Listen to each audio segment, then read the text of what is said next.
Hi, my name is Amber Myers, and this is my video on body mechanics. So the first thing, as always, I'm going to start with is washing my hands. I am then going to ID my patient. Can you state your name and date of birth, please? Rob Fetterbush, 82577. And then I'm also going to verify that it matches with his wristband, and it does.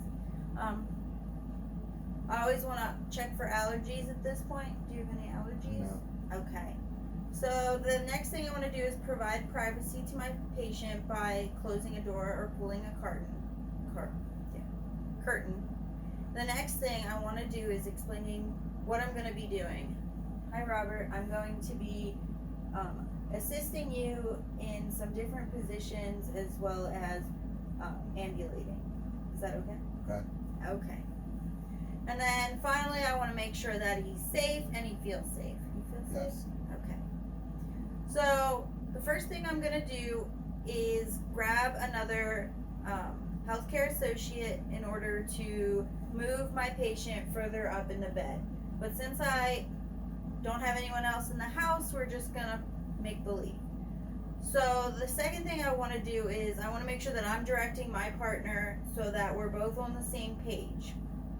Then I want to make sure that I have moved the call bell, IV tubing, and the patient drains, and that they are not in the way and it is safe to move my patient.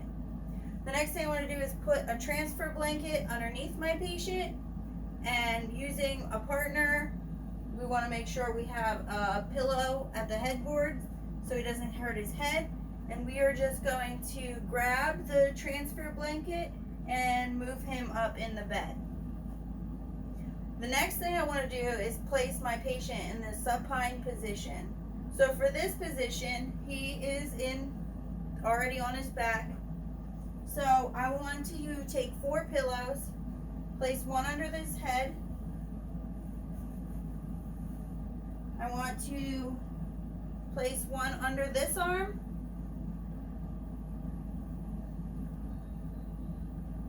One under this arm, and one under his feet. I want to make sure that his ankles are dangling off the pillow. That way we're relieving the pressure on him and he doesn't get any ulcers.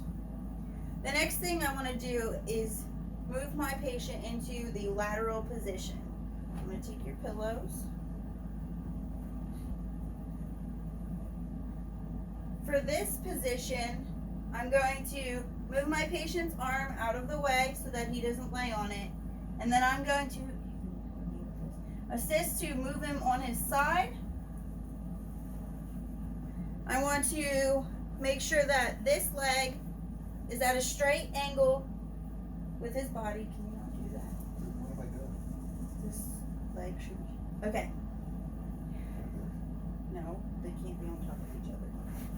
So this leg is out back here, and then I want to make sure I am placing a pillow up between his thighs and they're not resting on each other. I will also place a pillow in front that his arm can dangle over, and I want to put one behind him so that he cannot roll back into the supine position, and one under his head. And that would be the supine position. The next thing I want to do is grab a wheelchair. You can lay back. Grab the wheelchair, place it at an angle towards the side of the bed, and I want to make sure that it's his good side that I'm placing it towards. So in the case of a stroke patient, if he had his left side was weak, I'd want to place the chair on the right side.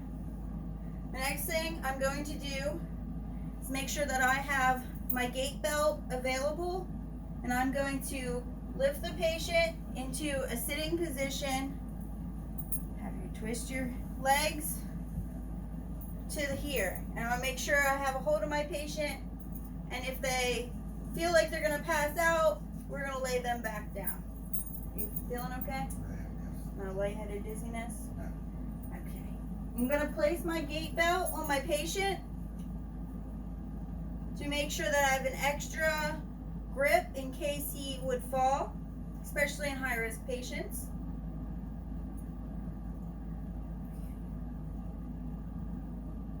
Once I have the gait belt on him, I want to lower the bed so that his feet are flat on the floor. And then I'm going to lift my patient and pivot with him. Make sure his legs are back against the chair. And then I'm going to assist him with sitting. After that, once he's sitting, what I want to do is assist him in walking. So I'm going to have my patient, I'm going to stand him up, and I'm going to stand here with him for 1 full minute to make sure that he's not going to get lightheaded or dizzy. And then I'm going to position myself to the back of him and partly on the side of his weak side and walk behind him as he walks. I want to make sure I have a hold of the gait belt and that he's not going to fall. And that is how we assist a patient with moving using proper body mechanics. And I always want to make sure I'm washing my hands before I leave the room.